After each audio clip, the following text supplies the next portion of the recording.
नमस्कार। Heal and grow with Richa Tyagi के इस नई वीडियो में मैं ऋचा त्यागी आप सभी का स्वागत करती हूँ। उम्मीद करती हूँ आप सभी बहुत हेल्दी होंगे, हैप्पी होंगे, पॉजिटिवली अपनी अपनी लाइफ में आगे बढ़ रहे होंगे। दोस्तों, जब हमें ये लगने लगता है कि हम परफेक्ट हैं या हमें किसी भी बदलाव की हमारे अंदर ज़रूरत नहीं है, तो वो हमारा फुल स्टॉप होता है हमारी प्रोग्रेस के लिए। एक बार एक मूर्तिकार था जो बहुत सुंदर मूर्तियाँ बनाता था और अपने एरिया का सबसे फेमस, सबसे पॉपुलर मूर्तिकार था। और सभी लोग उसकी मूर्तियों को उसके मुँह बोले दाम पर ख़रीदते थे। उसका एक बेटा था, धीरे धीरे वो बड़ा हुआ, वो भी बहुत बढ़िया मूर्ति बनाता था, बहुत सुंदर मूर्तियाँ बनाता था। अब उसने मूर्ति बनाकर उनको सेल करना शुरू किया। तो हर बार जब वो मूर्ति बनाता तो उसके जो पिता थे वो कुछ न कुछ कमी उसमें निकालते और कहते कि अपनी अगली मूर्ति में इसे दूर करने की कोशिश करना। वो बेटा भी बहुत ध्यान से सुनता और कोशिश करता कि वो गलती फिर से ना करे। धीरे धीरे लोग उसकी भी मूर्तियों को पसंद करते थे, लेके जाते थे, ख़रीदते थे। और वो मूर्तिकार भी अच्छी मूर्तियाँ बनाता ही था, तो उसकी भी बहुत अच्छे से मूर्तियों को लेकर के जाते थे।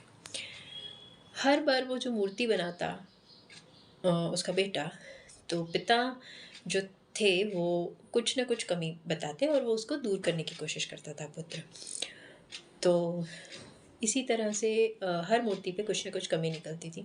अब जो था, जो सेल थी, जो बिक्री थी, वो उस पुत्र की बढ़ने लगी और मुँह बोले दाम उसको मिलने लगे। जो पिता थे मूर्तिकार, उनकी यूँ ही चलती रही बिक्री। मूर्तियाँ खरीदने के लिए लोग आते और लेकर के जाते थे। पुत्र की जो थी वो दाम भी बढ़ गए और ख़रीदार भी बढ़ गए।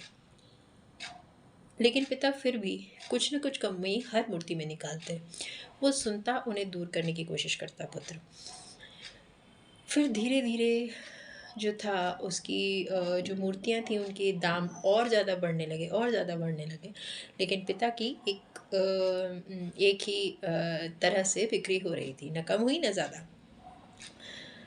फिर भी जो पिता थे वो कमी निकालते ही रहे। अब उस पुत्र को लगा कि अब तो ज़्यादा हो गया है।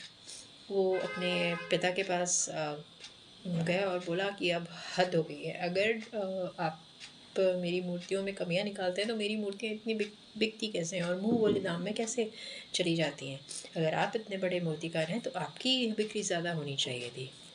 पिता ने कुछ नहीं कहा, चुपचाप वहाँ से चले आए और अपनी मूर्तियाँ बनाने लगे और बेचने लगे। धीरे धीरे जो बेटे की मूर्तियों की जो बिक्री थी वो नॉर्मल चल रही थी, लेकिन जो पैसे थे जैसे बढ़ रहे थे वो भी ठीक ठीक चल रहा था। अब उसमें कोई मुँह बोले दाम उसको नहीं देके जाता था।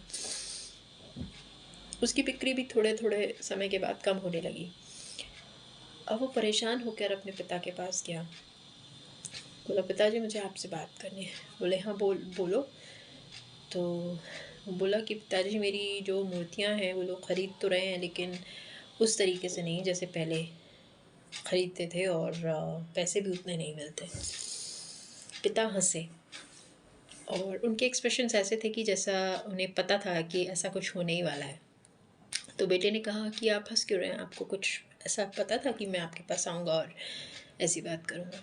तो पिता ने कहा, हाँ, जब मैं तुम्हारी उम्र का था तो मेरे पिता ने भी मुझसे कुछ कहा था और मैंने उनको वही जवाब दिया था जो तुमने मुझे दिया।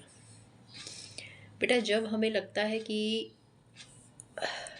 हम परफेक्ट हो गए हैं तो वहाँ हमारी जो सफलता की रफ्तार है वो रुक जाती है।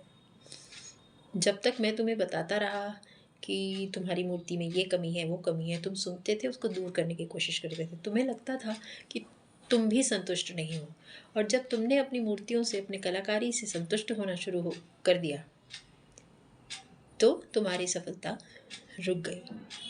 इसका सीधा सीधा मतलब ये है कि अपने आप को ग्रो करने के लिए, अपनी ग्रोथ बढ़ाए रखने के लिए, कंटिन्यूटी में रहने के लिए कभी भी अपनी किसी भी काम को ये नहीं समझना चाहिए, खुद को ये नहीं समझना चाहिए कि हम परफेक्ट हैं या हमारा काम परफेक्ट है।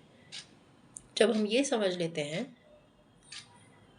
तो हमारी ओवरऑल परफॉर्मेंस पे फुल स्टॉप लग जाता है, हमारी ग्रोथ रुक जाती है।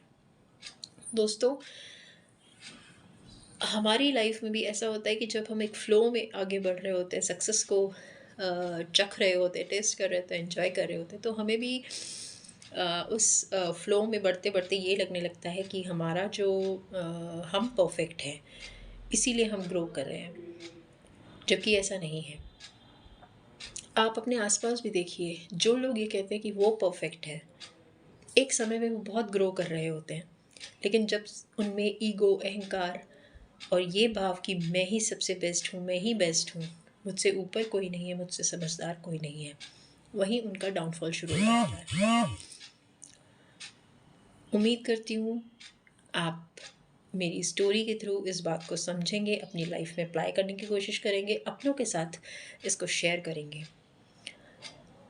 और वीडियो को लाइक करेंगे, शेयर करेंगे।